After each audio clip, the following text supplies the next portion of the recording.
welcome back to All About Her, my cooking show where I interview powerful women that brings us a very nice story. And today I have the pleasure to have here Nicole Shelley. Come on, Nicole, please.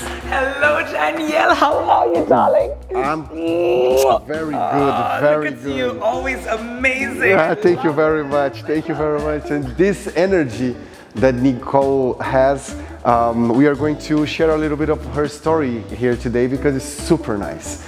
And while we are doing this, I'm going to cook a shrimp scampi for us. So at the end, we can have dinner because today we are recording a little bit later than last time. Nicole, first thing, how the hell do you speak 7 languages?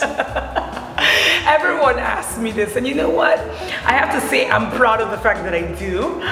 It wasn't very difficult because I have a natural affinity for languages. I'm gonna say this. I love people, humanity, culture, travel, interacting with different individuals from different backgrounds because I love to invest in myself, I love to grow, and this is the best way to grow, to travel and to meet people of different origins. And what I found is that the best way to really connect with a person is to speak their mother tongue, if you can, instead of having them struggle to speak your tongue. So that was the impetus for me to learn different languages. And I can tell you what I learned first, second, first, third, fourth, fifth. With that, there's 2 things that for me was super real. Number one, first time I went to France, everybody would tell me, oh, in Paris, they don't like you to speak, when you speak English, they are super rude, blah, blah, blah. So I didn't know, I never been there. So I learned in French 1 sentence.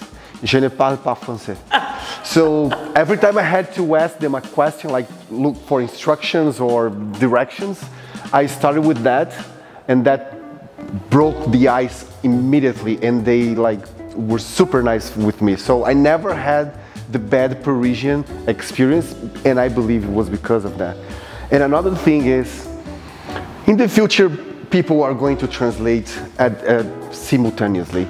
However, I think, as you said, learning the other person's language will connect in a very different way. If I'm trying to sell you something with a translator, and another person is trying to sell you the same thing, but they took the attention and the time to learn the language, you are going to connect with that person. So I think the language is something, and food, and the language is something that is going to make people more close to each other in the future. Absolutely, it's all about that, you know, just like food is an international and a universal language, so is music, but words that evoke feelings. Exactly. That's a language, and it's just so important when 2 people speak the same language. And Google Translator is not that good. Yeah, not always. You can get into a lot of trouble. Yeah. You can get into a lot of trouble using Google Translate and not spell checking and reviewing before it's launched to the receiver of that message. So which language do you speak?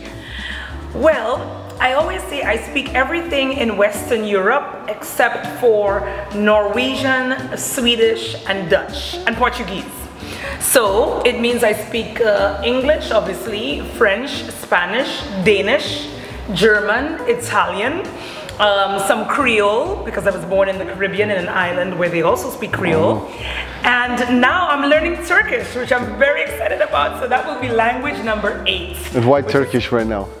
Because I travel a lot to Turkey, and I've fallen in love with the country, everything about it. So for me, again, in order for me to connect with the locals, in order for me to get things done faster and in a more efficient way, learning their language has just been the best form of communication for all different levels of Turks in every different industry that I get to interact with. And how do you started to speak Danish?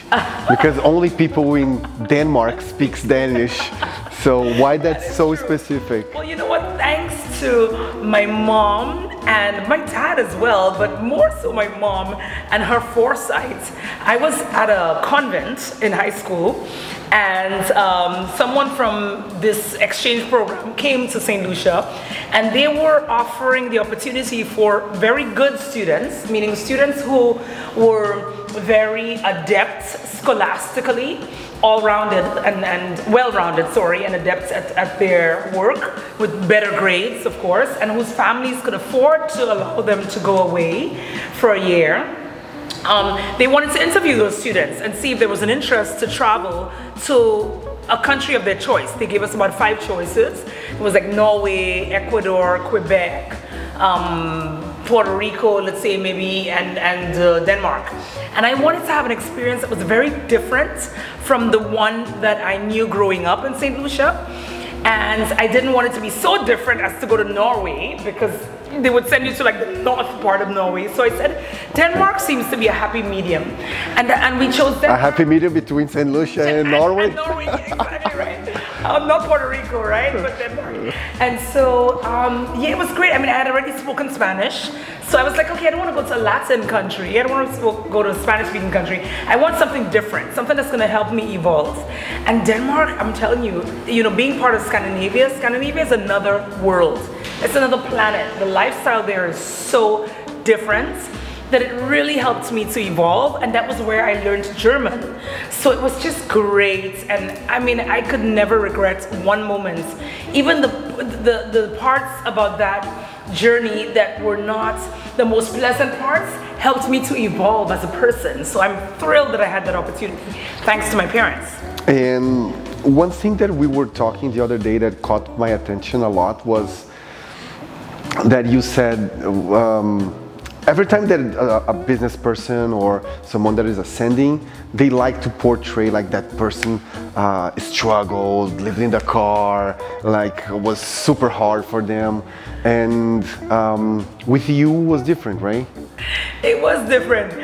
Yeah, it's true. And listen, I get it, because being that, I work in event management and PR and marketing, we understand that if it bleeds, it reads, if you've heard that expression before. So when a story is sad, when there's a struggle, when the audience can empathize with you and feel sorry for you, you start more of a movement. You evoke more of a feeling, and there's more tension, and your story is more marketable. People like to cheer for the underdog. For the underdog, exactly. But if you say, oh well, everything was great, then you actually probably even attract more enemies, more jealousy. People are probably offended by the fact that you didn't have a struggle like they did. Mm-hmm. So, and my brother and I always joke that, if we had lived in our car once, we probably would have been more successful, because we would have struggled to get out of that car and never return.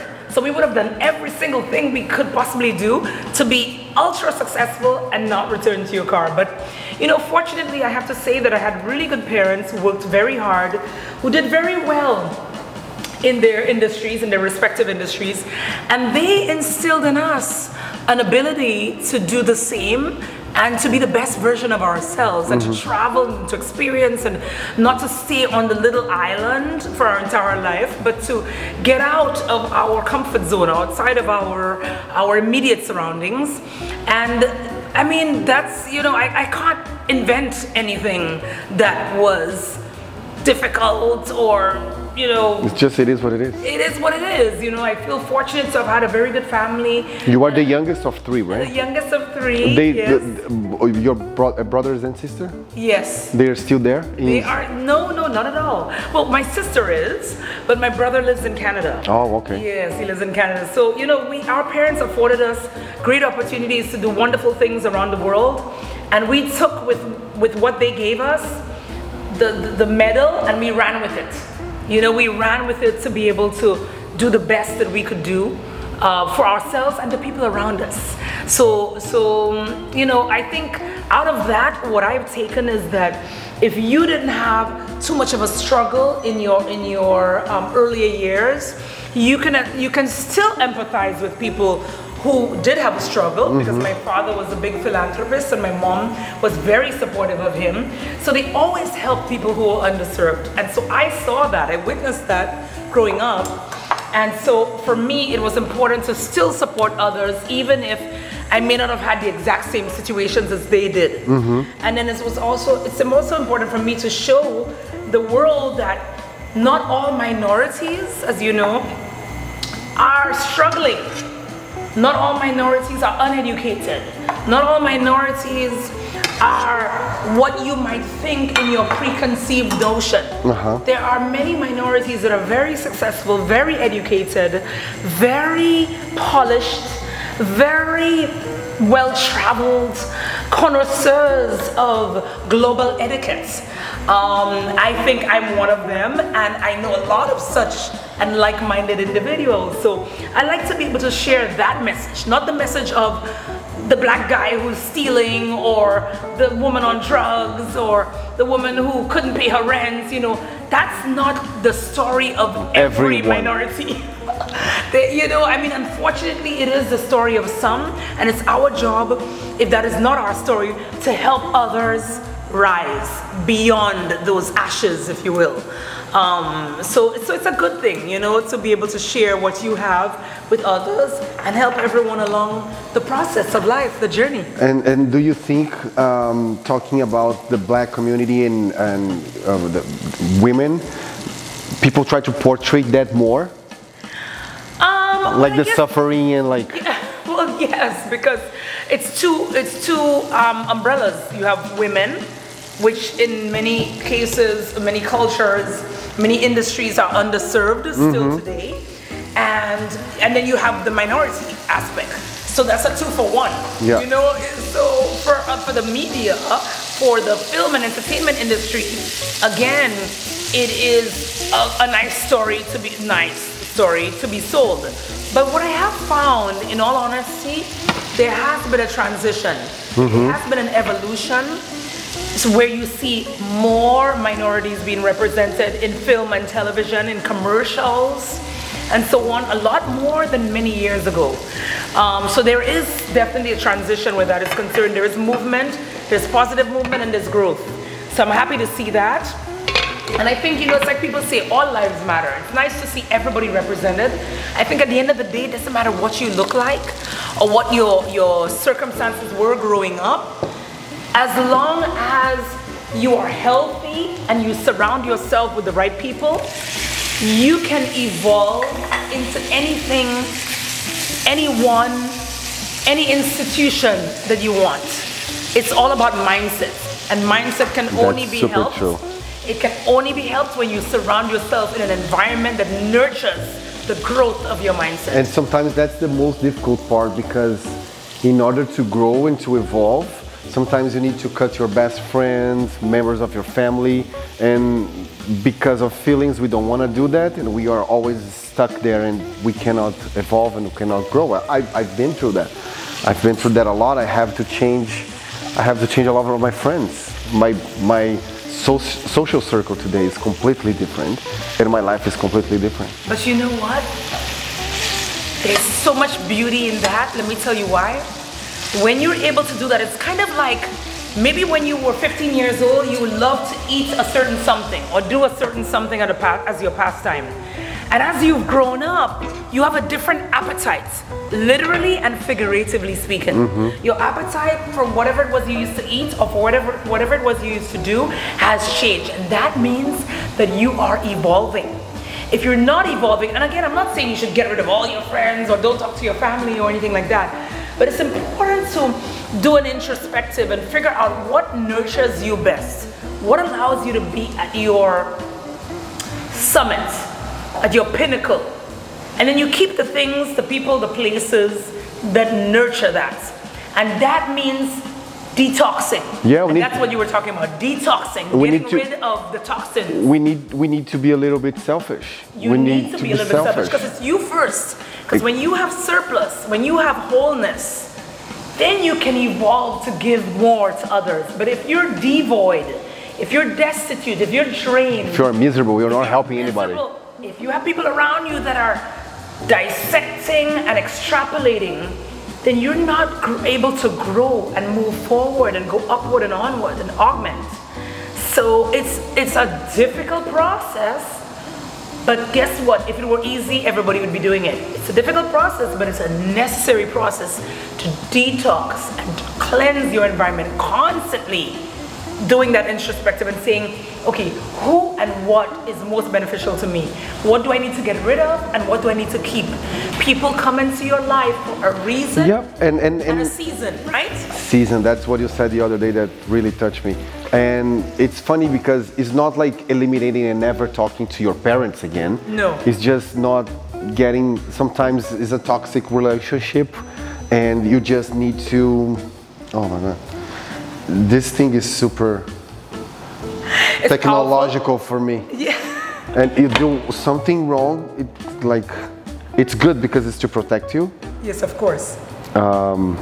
Technology. Technology is amazing.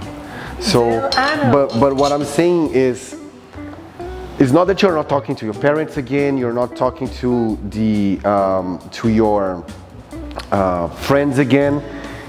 You're just not going to spend the same 2 or 3 hours per week with them. Maybe it's just 20 minutes. Exactly. And it's important, we talked about the season. There's some people you do need to love. You need to love everyone, but some people you need to love close up. And some people, I say, sometimes you need to love them from a distance.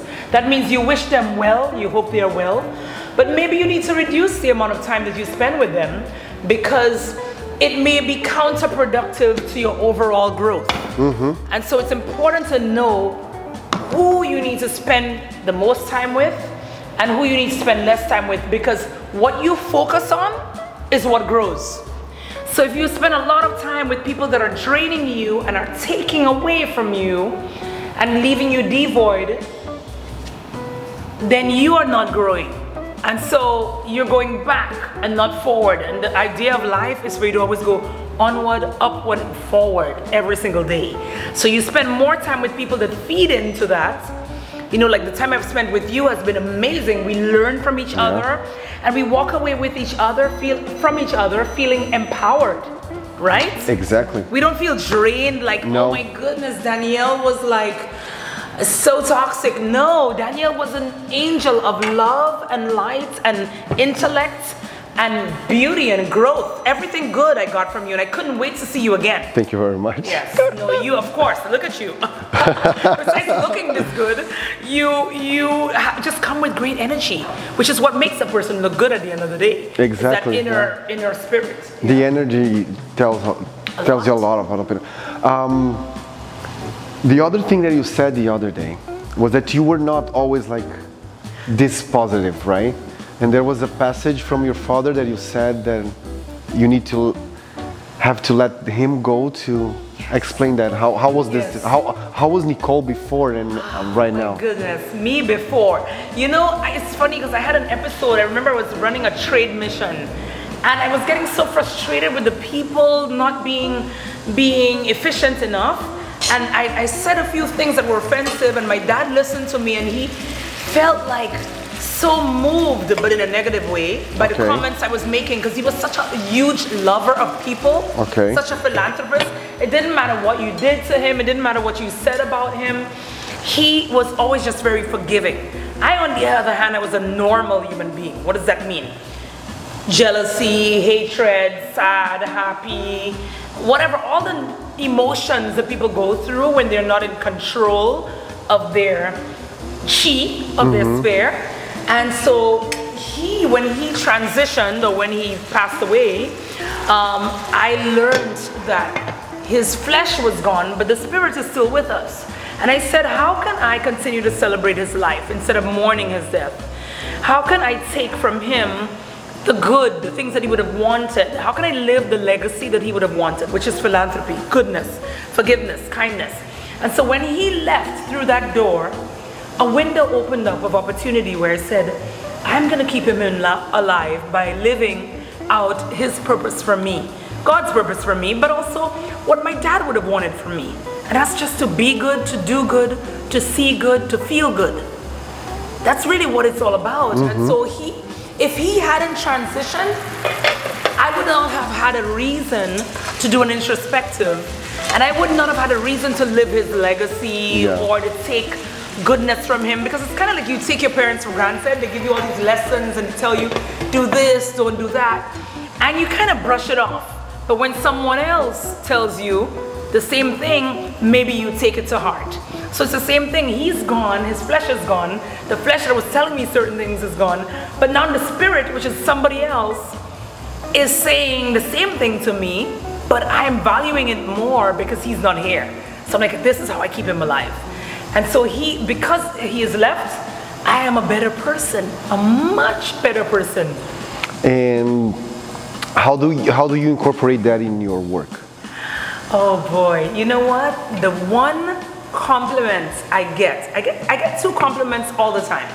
One is about my hair, which is very superficial, of course, which is fine. I take it with love. But one thing that everyone says to me, even people that hardly know me, I can meet them in a store for 2 seconds. I love your energy.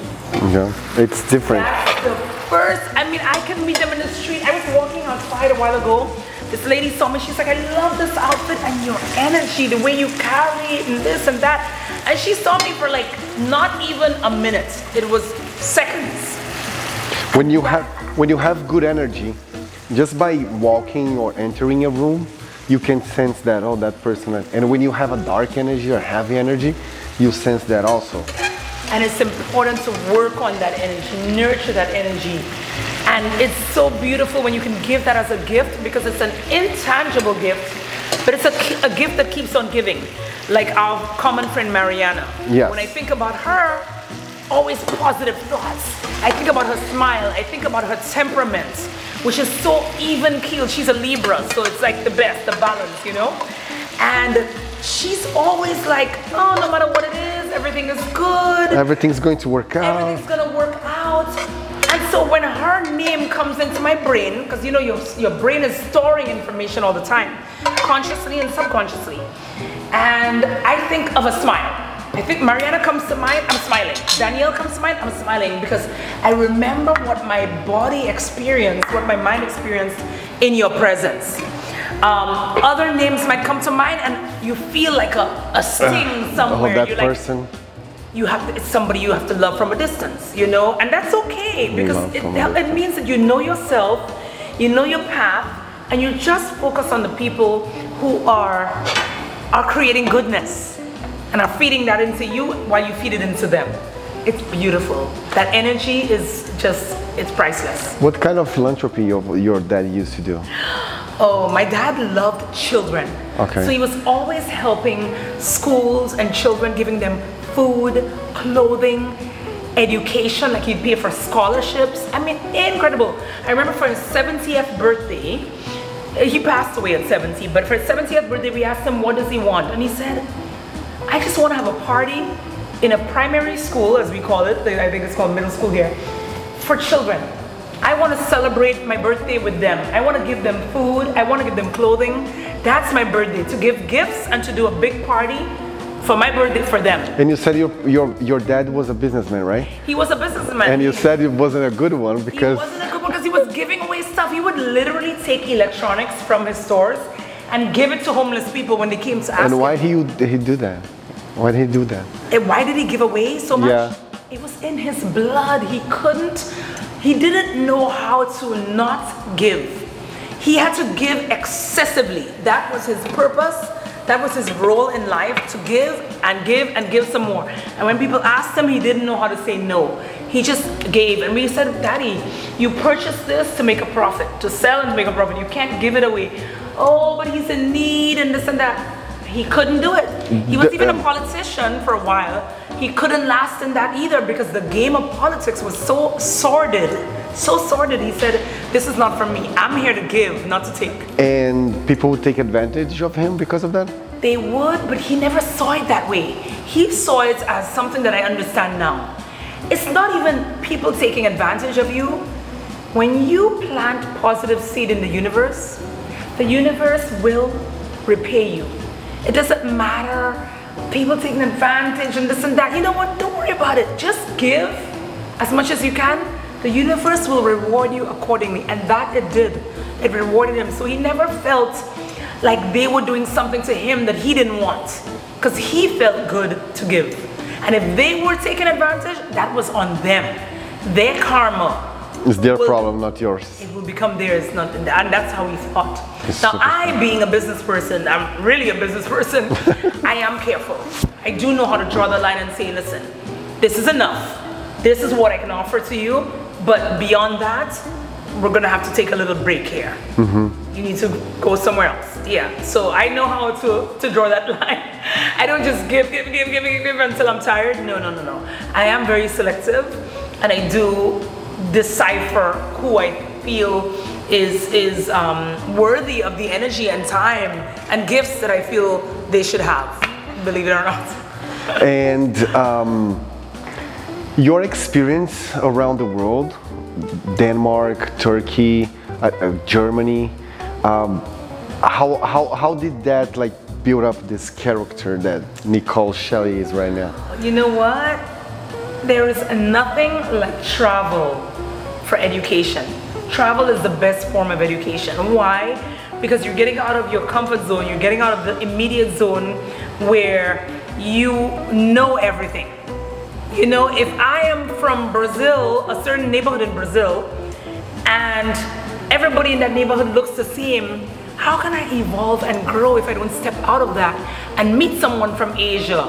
But not just Asia, maybe I meet someone from China, I meet someone from Japan, Vietnam, and India, all Asia, but they're very different. So you can't say, oh, once they look like this, they must be from China. Once she's black, she must be from Africa. No. And so my experience in traveling and living around the world has helped me to understand, even in Turkey, I've seen Turkish people, when I tell you, of all different looks, red hair, blonde hair, dark hair, curly hair, straight hair.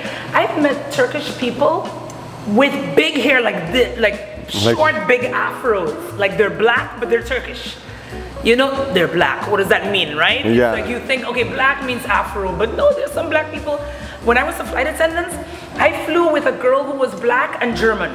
Her hair was as straight as a Caucasian. Her natural hair was as straight. You just, you know, traveling gives you that education. You meet all different kinds of people, you become more understanding. So there's no room, there's less room for prejudices. Obviously, you know, naturally you'll have certain prejudices. Oh, you know, in Italy or in southern Italy, most people are like this. In northern Italy, most people are like that. Yeah, that's cultural. Yeah. Prejudices, right? But things like racism, which racism is a form of prejudice, that's hard to have when you are well-traveled and well-evolved. Yeah, because nothing is different. Yeah, there's good and bad in every culture. It's different, but it's not. It's not uncommon for you. It's not uncommon. You know what? You said about the Turkish, a lot of different faces in Turkey. There was a point that Brazilian passport was the most counterfeited one, because anybody can look Brazilian. Anybody can look Brazilian. So the Chinese, the black, the white, the redhead, everybody was counterfeiting Brazilian passport because of that. It was one of the most counterfeited passport, because in Brazil we have 220 million people, and we have in the south of Brazil, it was mostly populated by Germans and Italians. There's a lot of Polish. There's in one little city, there is a Japanese community that's in the south of Brazil. A lot of people from Holland, also Netherlands. And that's the south of Brazil. On the north of Brazil, northeast, of course, because there's where everything started, and was at the moment that they were trafficking slaves. There's a lot of people from Africa, and that's it. And in São Paulo and Rio, a lot of people from Portugal. So we have people from all over the country, and there's a lot of people from Lebanon there, from Syria also. So we have almost everyone inside of our country. It's a continental country. It's the biggest country in South America.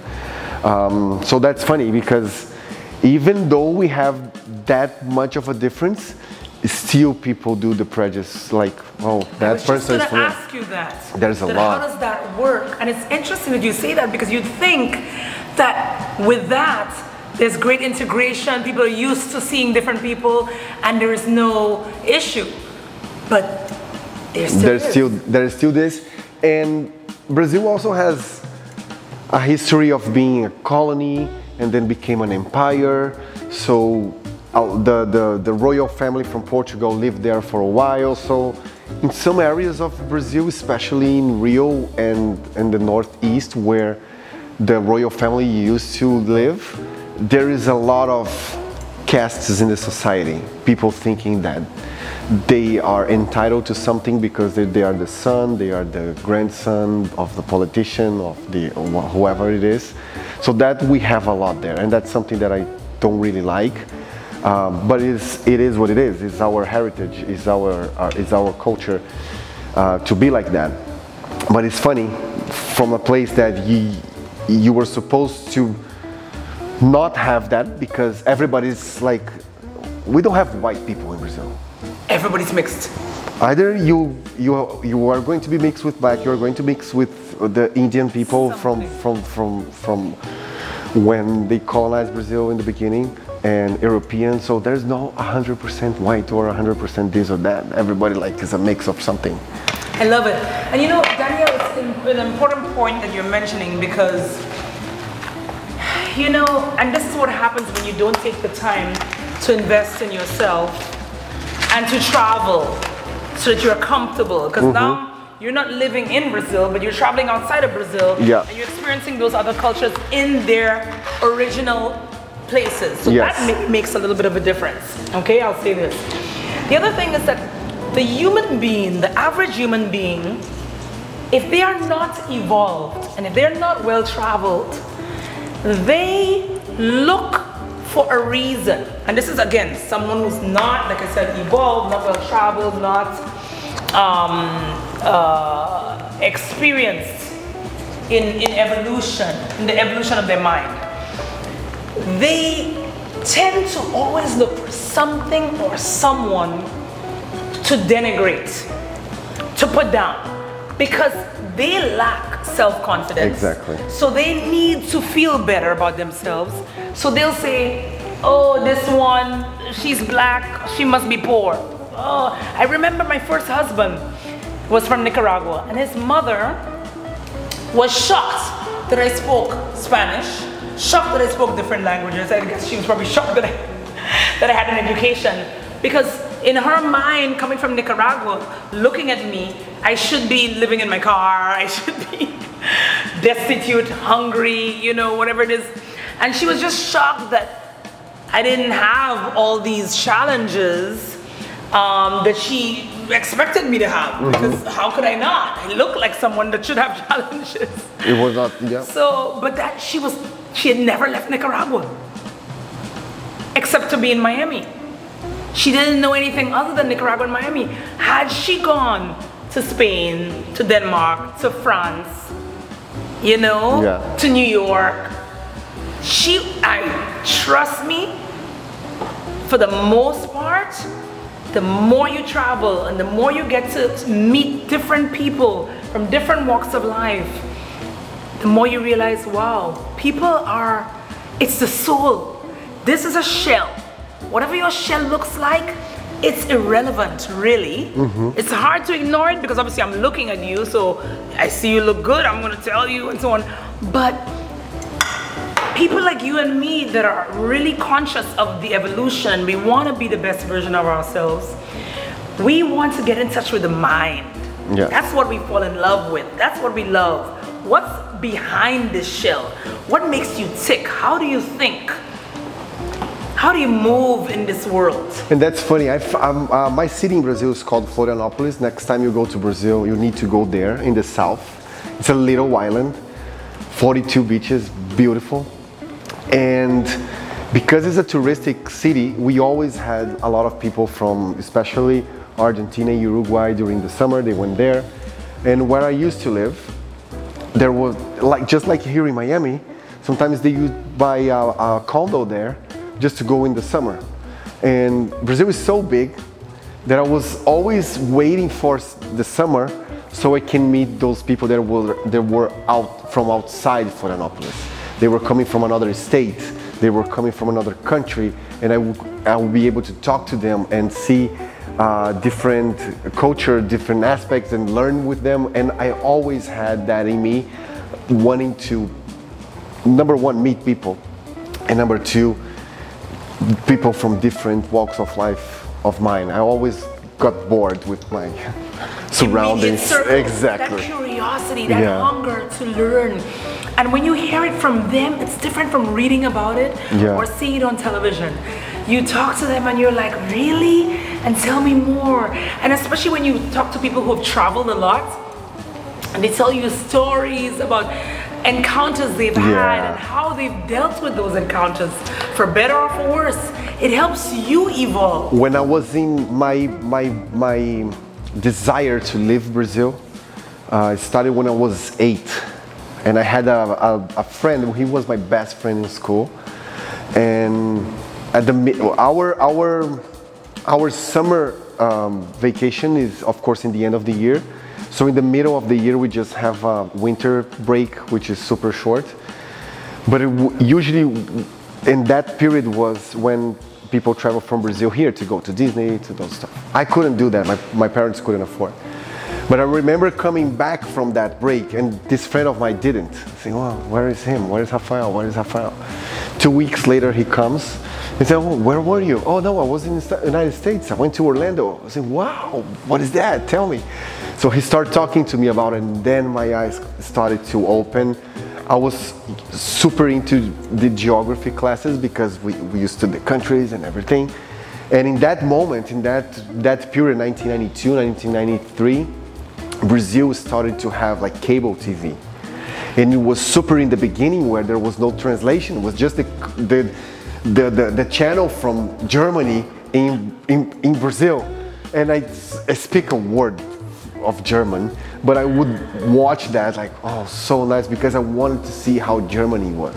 And how I remember watching all the TV series and everything in San Francisco, in Los Angeles, in New York, in Miami, and that always inspired me to leave my city, because when I was young, I was already thinking, okay, this is too small for me. The world is so big, why I'm going to stay the rest of my life here? That never resonated to me, so that's why I always wanted to move. In which countries have you ever lived? Well, first of all, I want to commend you on that level of curiosity, because that's not normal. And again, I use the word normal lightly, because what is normal? Exactly. But the fact that you had that curiosity so early and you stuck with it, you were consistently curious, is incredible. And that's what makes you such a special individual. Because when someone meets you, it's like they're having a global experience. Because you have talked to so many people, you've fed that curiosity, you've traveled around. So as far as where I've lived, oh my goodness. Well, obviously Denmark, Paris. It felt like I was living in Italy, but I was never living in Italy. Because when I was living in Paris, I found that the Italians were friendlier. So I would constantly go over to Italy on vacation, for a weekend or something like that. And I lived in Barbados, because I was a flight attendant based in Barbados. And then I was based in Trinidad at one point. Where else? Well, obviously Florida. Now I'm like transitioning, maybe Turkey. Are you more in Turkey than here? I've been spending a lot more time in Turkey than I am here. Like sometimes I'll be here for 2 weeks and I'm like, time to go back. So when I'm here, it's because I'm busy and I physically need to be here for projects. But if not, I'm gone. Like, I just love it. Like every single thing that I'm engaged in there, it is just beautiful. All the projects that I'm doing there, and for a fraction of the price. I have to say that. The same thing in Brazil. So much more affordable than being here. Everything, that you need is for the most part more affordable. So I'm loving every moment of it. But I'm trying to think of where else did I live. Where in all of those countries, where did you left your heart? No, where's your heart is? In Turkey, believe it or not. Really? My heart is in Turkey, and Turkey is not even something that has been happening for many, many years. It's fairly recent, for like the last 2 years, but I felt, yes, this is the place. It used to be Italy, but Italy has changed a lot.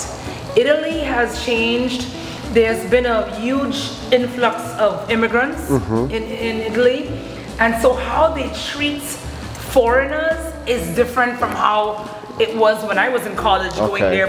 Do you think there's a... Absolutely, because a lot of people are thinking that the foreigners, well, not thinking, it's happening, that foreigners are benefiting from the government assistance. And so some people can't tell if I am one of those benefiting from the government assistance or if I'm an American tourist. You know, so the treatment is, it's way different than it was, like, let's say 15, 20 years ago when I was going, So, you know, in Turkey, what I found is that, you know, and a lot of people have misconceptions about it. You know, they say, oh, it's a Muslim country, do you have to cover up and this and that? It's, you know, super Western, super modern. There are people in shorts, there are people in a miniskirt, there are people in a burqa, there are people that don't have a burqa but just a headscarf. There are people who have... And everybody respects each other. Everybody, I mean, I'm witnessing it all the time in the streets. People walk by each other, different levels. Okay, Christian, Muslim, atheist, whatever, because you can see, you know, like by the way people are dressed, you know, that, or maybe some people are more pious, more religious than others, and nobody's looking at somebody in a way that's condescending because they're not covered up or because they're too exposed at all. Everybody's living harmoniously, at least in the environments that I frequent, you know, and they're not only tourist environments. I've been in local areas. Now, obviously, I'm not going into a deep Muslim, or maybe like there's some neighborhoods that are Arab neighborhoods, which, by the way, for those of you who don't know, you know, not Turks are not Arabs, you know, it's different. And so they are both Muslim for the most part, but you know, you also have some people, you know, some Arabs that are not Muslim. So it's important. But again, when you travel, you get to know that. You know, not everybody with a burqa is a terrorist, you know what I mean, or married to a terrorist, or knows a terrorist. So it's important to, you know, for me, to have that experience and be with amongst them, because it has opened up my eyes to so many things, So that's where my heart is. Right now is in Turkey. Yes, definitely, most definitely. The country that I really liked to travel to, and the one that I liked the most was Croatia. Have you been there? Not yet, but one of my best friends in the world is from Croatia. I love Croatia. I love Croatia. It's a small country. Let me just do this.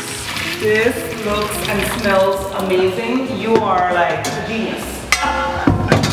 A genius. It's a small country, like it's nothing. I rented a car in the north and went to the south like in one day. It's super, and people are super friendly. They're super friendly. So that's where my heart is. Oh my God. My heart is in Croatia. So we need to go together, because my friend from there, she is one of the most beautiful people I have ever met in my entire life. Loving, philanthropic, caring. Oh my goodness. I met her in Germany and we just loved each other. And she's since had a daughter and married and just doing amazing. So she lives between Vienna and Germany. Yeah, it's amazing. She sometimes goes back to Croatia, but she lives now, you know, between Vienna and Germany. Tell me about your passions. What moves you? You know what moves me? Growth. When I have the best days, when clients are calling me, they're like, Nicole, I want you to create a fabulous event for me. I want you to introduce me to some new clients, like something that makes me add more to someone else, where I feel like I'm benefiting and they're benefiting and we have a mutually symbiotic relationship, and there is growth, there's happiness, health and happiness. That's what moves me. Growth. That's my middle name. I think it was with Mari that I was talking about something that we never stop. We're always doing something. And one day I was watching the documentary on Discovery Channel, the Shark Week, something about sharks. And sharks, they don't sleep, like they don't disconnect 100% because they need to keep moving. So the water come into their gills and they can breathe through that, so they cannot stop. And I said, okay, that's me.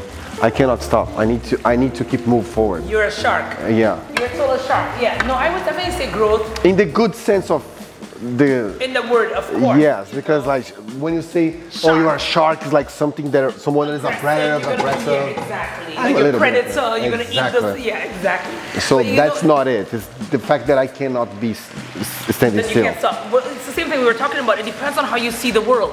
Mindsets.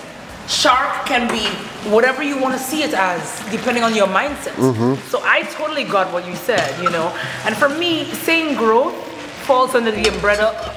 Travel, sorry, falls under the umbrella of growth. Because remember, I talked earlier about how much I love to travel. Travel is growth, and growth is traveling. It's difficult to grow in your own space, like I said earlier. Yeah, so that's what moves me. And when you travel, you just start seeing your world differently. I never came back from a trip the same and saw my city as the same. Okay, why we cannot do the same thing there, here, blah blah blah.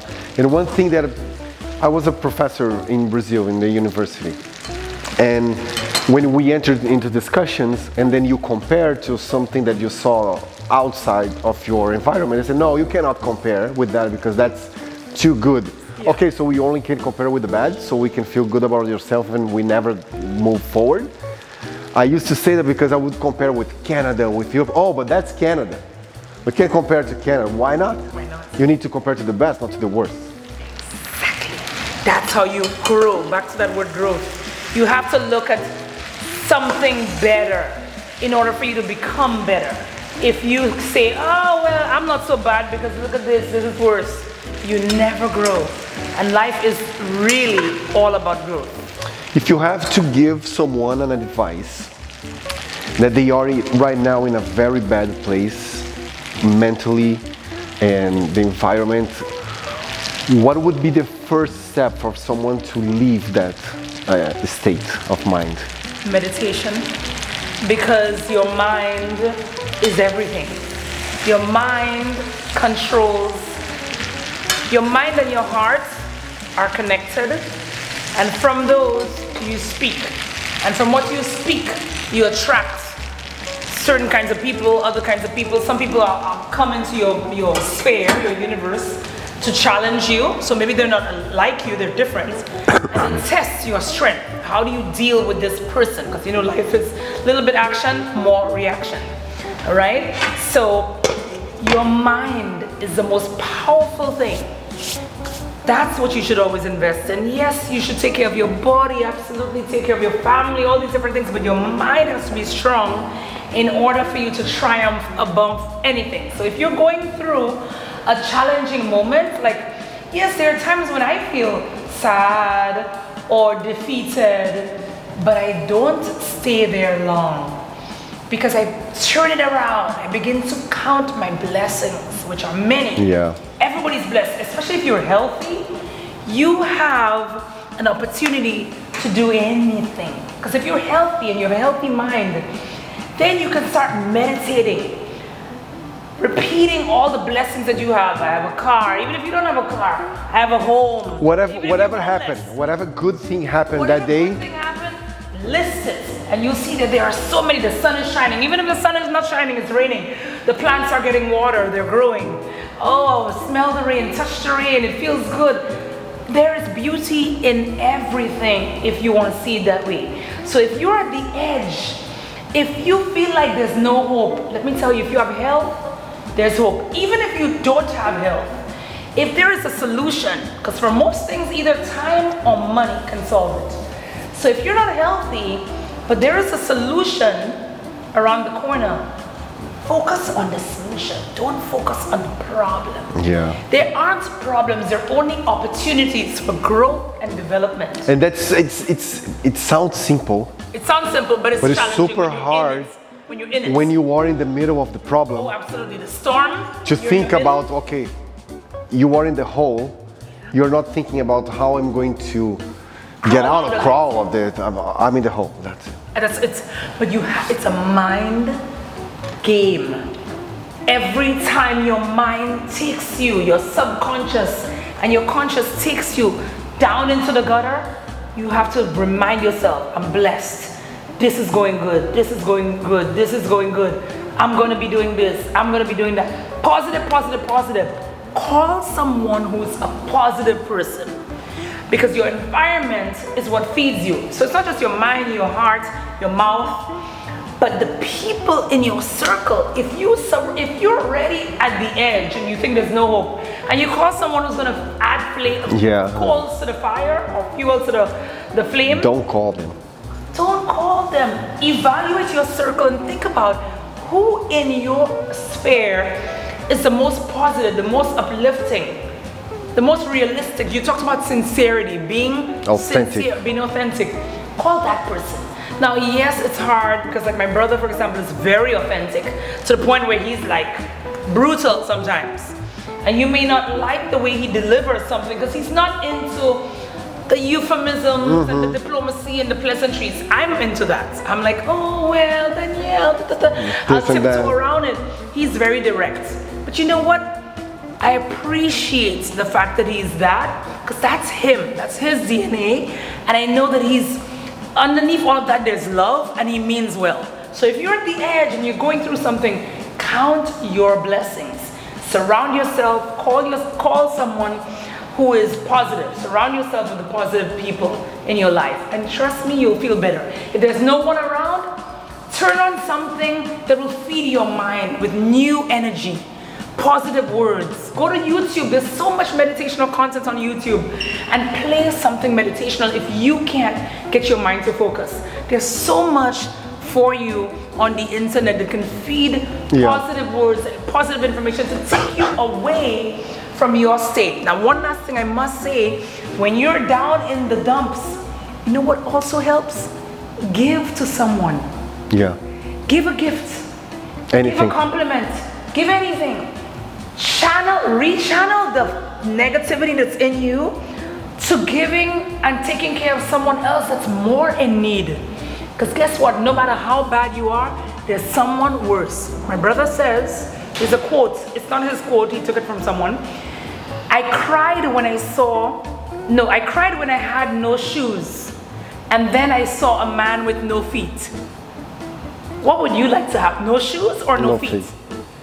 There's always someone with no feet. And trust me, I've seen people with no feet doing stuff, all kinds of productive things in the world, because they're like, I don't have the feet, but I have the hands, and I'm drawing and selling my art.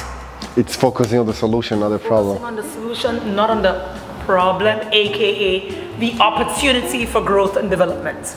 Am I saying that everyone has it easy? No, there are challenges in life, but the challenges are present for you to, the challenges are tests for you to see how tough you are and how do you overcome them, so that you can be a testimony to the next person who's having a challenge. So that now you're stronger and better for it. If you never had it, maybe you would not even be able to give advice, or maybe you would, but in a different way. So use everything that comes your way as a stepping stone of growth, and for you to be a victor, not a victim, for you to be always triumphant. A victor, not a victim. A victor, not a victim.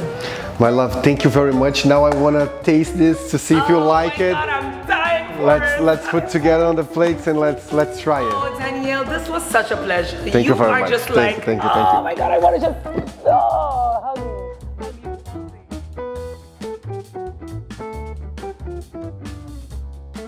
Okay, so let's see if, well, you are married to an Italian. Yes. So, and he cooks really well. Yeah, so no pressure. No pressure. You're going to have to lie if it's not good.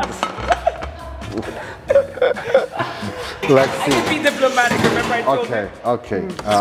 Let's see how this goes. This is a shrimp scampi with, butter. A lot of butter and oil. It looks and smells absolutely amazing. Let's get you a little bit more of shrimps. Yes, protein.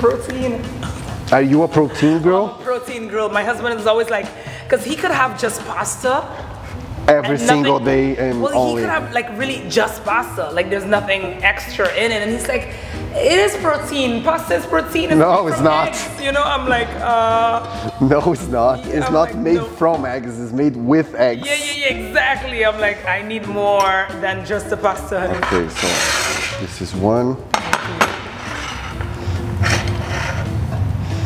I love pasta. I don't eat a lot of pasta. No, neither do I. But I love, it's my favorite thing is pasta. Really? Pasta and lasagna and pizza. And really? those Italian are, food? Italian food is my favorite. Mine is Mediterranean, like Turkish food, all the vegetables. You are all Turkish right now. Everything lamb, is Turkish. Everything is Turkish. Vegetables, Okay. that is me all over. Turkish. This is yours. Thank you. Okay. Oh, I should tell you in Turkish. Teşekkür ederim.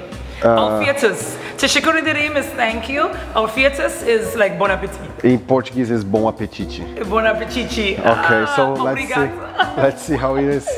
Oh my goodness. Let's see. I think it's good. I'm sure it's gonna be amazing. Just what the doctor ordered. Love it. Love it. Once again, thank you very much for coming. Oh my thank you. God. Oh, darling. Oh, anytime. Anytime. And thank you, Mari, for connecting us. You can feel Mari because she never wants to be on camera. This is my little trick today. She made this happen. Thank you very much. You deserve like major credit. I mean, could this have worked out any better? No, it's matchmaking happening.